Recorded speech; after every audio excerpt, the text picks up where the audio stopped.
In this video, I'm going to quickly teach you guys about constant coefficient homogeneous differential equations with a little bit of a twist.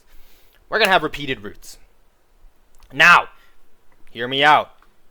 If you don't know how to solve regular constant coefficient homogeneous differential equations, then I'll leave a link down in the description for that. But this video is just going to be specifically for the repeated roots case and what to look out for and how to get the final solution to the differential equation.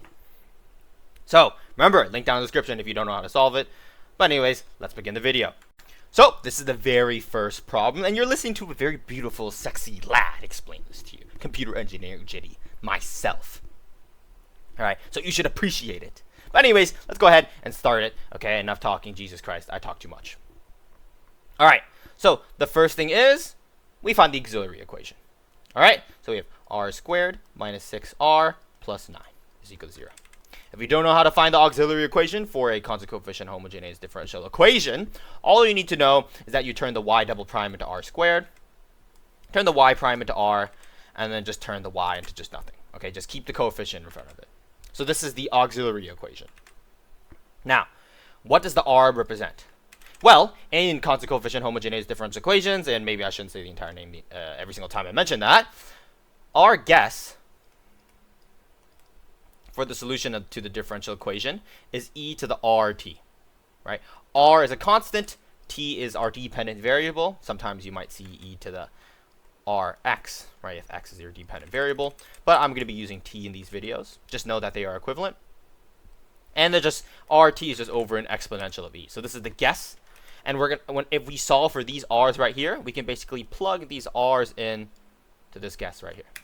Now, if you want an explanation as to why this is the guess, and where does this auxiliary equation even come from? Because obviously, you know, you can't just turn y double prime into r squared. That's in the previous video. But anyways, let's go ahead and factor out this auxiliary equation to solve for the r so we can plug them into the guess. Right? So we end up actually getting r minus 3 times r minus 3 is equal to 0. Now here's the thing. There's only one solution. This is called repeated roots. Okay, so in the constant coefficient, okay, I'm not going to say the entire thing.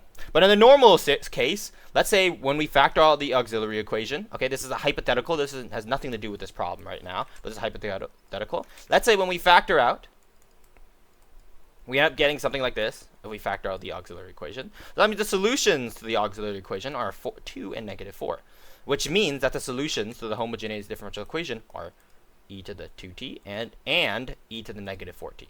Right? Again, this right here is just an example of what a non-repeated roots case would look like.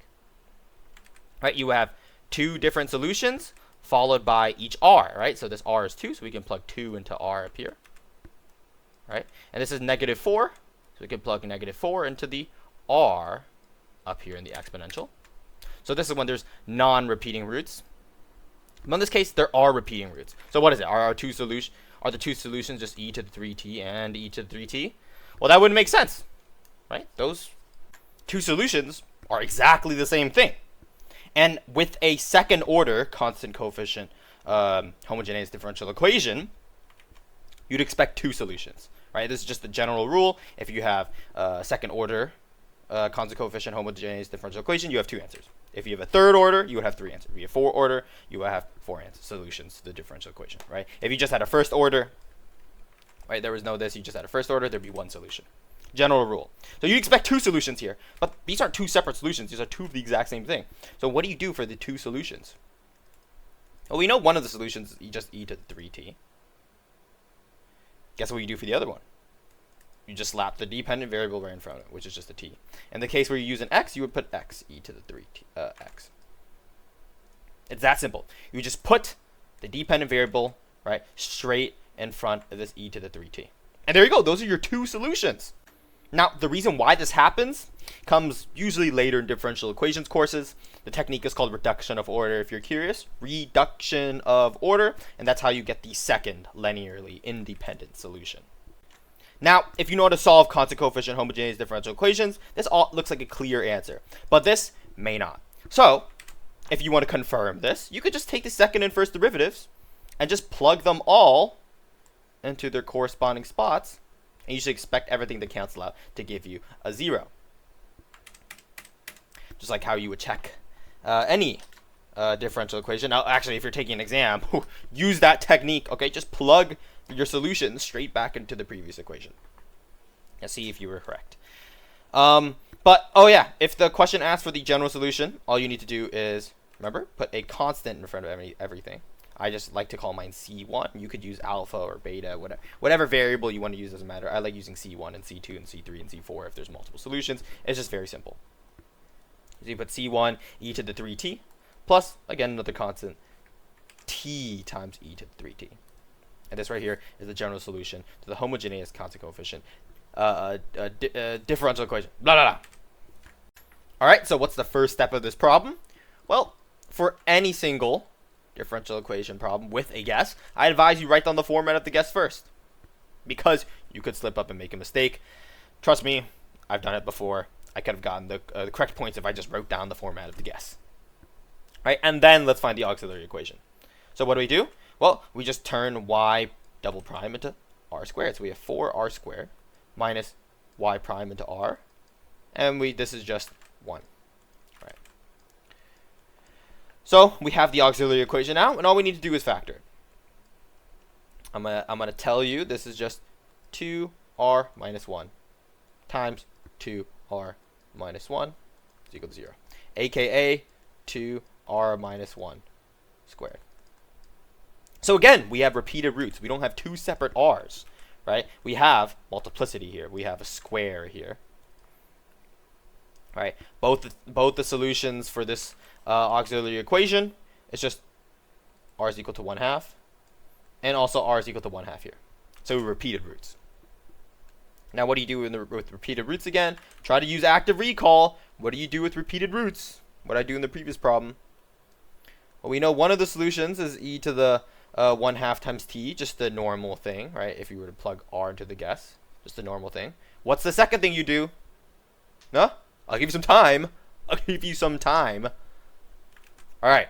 You just put the dependent variable in the front. Right? You just put the t in the front. That's all. Okay? And these right here are your two separate solutions. If the question asks for the general solution, remember, make sure you put the constant e to the 1/2 times t plus constant e to the, sorry, I almost made that mistake again, t times e to the 1/2 times t. Okay, and I don't even know why I would be pointing this out, but make sure that the subscripts are different. If you just write c for both of these, that's going to be wrong, because that would assume that the constants are the same value. So make sure you put c1 and c2. Right, have separate subscripts for these constants. But this right here is the general solution, and these right here are the two linearly independent solutions to this homogeneous problem. Last problem. What do you think of my vocals? Well, this one's a little weird. It's a third order. So what did I say? What did I say before? A third order will have 3 solutions. Okay, so we should expect 3 solutions for this. But obviously, we already know that this is a repeated roots video, so this is going to have repeated roots. But anyways, let's write down r to the third. All right, this is the auxiliary equation. Minus 3r squared plus 3r minus 1 is equal to 0.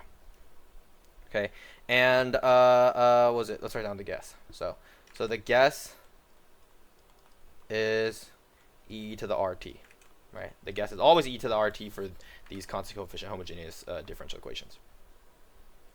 Now, factoring this is a little annoying. Hopefully, your teacher isn't going to give you a third order one on your exam, because that's not really, I'm not gonna lie, that's not really testing your differential equations knowledge. That's just testing your algebra knowledge, right? Factoring this. But anyways, I'll tell you what it factors to. R minus 1 cubed. Right? So the solution to this auxiliary equation is r is equal to 1. What's the problem? Well, again, the problem is that we have repeated roots. So clearly we're not going to have, right, our solutions aren't just 1, 1, 1 for this, right? We're not just going to have e to the t, e to the t, e to the t. Right? We're going to have 3 separate solutions, 3 linearly independent solutions. Okay, that's very important. So what would our 3 solutions be? y1, y2, and y3.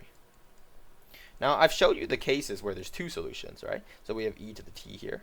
Implicitly, there's a 1 in the front. That's where the r is. Right, that's where the r is, right in front of the t. So I know that you put the, you guys, what do you mean I know? What, I'm teaching you. Why am I saying I know? Okay. So you put the t in front of the exponential for the second solution. But what about the third? What do? Take a guess. Okay, because your guess is probably right. It's pretty obvious. You just put another t in the front. You genuinely just put another t in the front. You just t times e to the 2t, which, not e to the 2t, e to the t, right? Which is just t times t is just t squared. You just put another t in the front. That simple, right? So if you have a fourth order one, right, then it would just keep putting t's in front. You would just keep increasing the power of this t. If you have fifth order differential equation, which I don't even know why you would possibly get that, just put another t in the front. Okay, for the case of repeated roots in constant coefficient homogeneous differential equations. All right, but general solution: c1 e to the t plus c2 t e to the t plus c3 t squared e to the t. Now maybe I should start using different colors for things. That might look nicer. But anyways, this is the general solution. That's it for the video. All right. So remember, repeated roots. If you factor the auxiliary equation and you end up getting multiplicity, which means you can square or cube or whatever this is. Okay, you get something that looks like this, right? R squared, r minus 1 squared, r minus 1 to the power of 3. Then you have repeated roots. And all you need to do to get the linearly independent solutions is just slap a t in the front. Only in the case for this, by the way. I need to warn you. Only in the case for constant coefficient homogeneous differential equations. But anyways, if you have any questions, put it down in the comment section. And if you found this video helpful, consider subscribing and liking the video. Thanks for watching.